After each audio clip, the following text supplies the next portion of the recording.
suite, maintenant, décidément, Elisabeth Ducrot, j'allais vous appeler. Après Emmanuel Vargon la semaine Après, je l'ai appelé dernière. Emmanuel Vargon.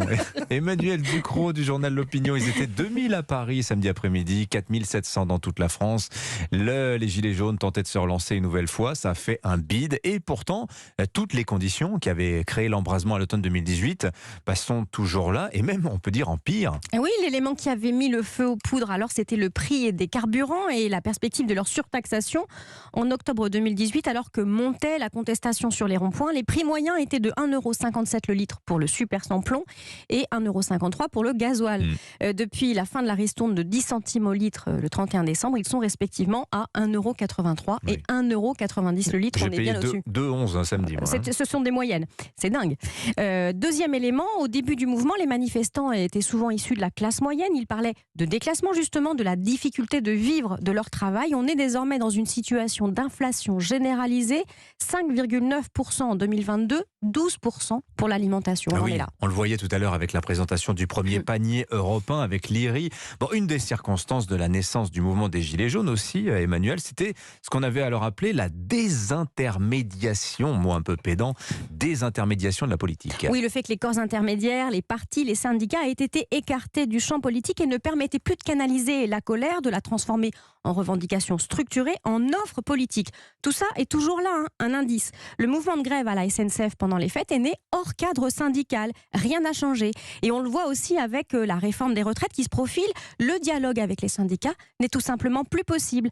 Dans le champ politique, la recherche de compromis a disparu. On le voit à l'Assemblée, dans le jeu pervers de l'obstruction parlementaire et du chahut mené par la NUPES, par les motions de censure à répétition du RN et par le surusage du 49.3 par le gouvernement. Mais alors, comment se fait-il que les Gilets jaunes n'arrivent plus à remplir les ronds-points ? Alors, il y a plusieurs pistes. Ça mériterait vraiment d'être étudié par des politologues. D'abord, c'est allé très loin, ce mouvement, dans la destruction, dans la violence. Et une partie de la classe moyenne française, si elle adhère au fond du discours, ne s'est pas reconnue dans le saccage. Elle a peur peut-être, mais elle a aussi un certain nombre de valeurs civiques qui sont heurtées par ce comportement. Ensuite, les leaders des Gilets jaunes ont tenté de récupérer toutes les crises de l'époque. Le Covid, la guerre en Ukraine, les dérives trumpiennes. Ils ont sombré pour la plupart dans le complotisme, dans l'antivaccinisme, basculé dans la sphère délirante du mouvement américain QAnon. Ils ont été ventriloqués par la propagande russe. Il suffit d'entendre les propos de Jacqueline Moreau, figure emblématique des Gilets jaunes, sur un complot pédosataniste pour comprendre que c'est parti en vrille. Et les gens sains d'esprit, même s'ils sont en colère, n'ont pas envie d'être associés à ça. Oui, puis il y a aussi les effets, anesthésiants de la politique du chèque. Ah oui, le gouvernement est tellement terrorisé par une résurgence du mouvement qu'il a distribué chèque énergie, chèque inflation, ristourne carburant, attention portée aux boulangers, aux restaurateurs, cautères sur des jambes de bois, diront certains. Mais ça évite en tout cas la coagulation des colères dans un mouvement comme celui des Gilets jaunes. Et donc les Français ont fini par se lasser ? Eh bien, ceux qui voyaient les Gilets jaunes comme un ferment du grand soir à gauche ou d'une révolution nationaliste à droite en ont été pour leurs frais. Le mouvement est trop gazeux, trop composite et pour une part bien trop fêlé pour être traduit politiquement. Et puis les médias ont pour la plupart cessé de jouer le jeu aussi.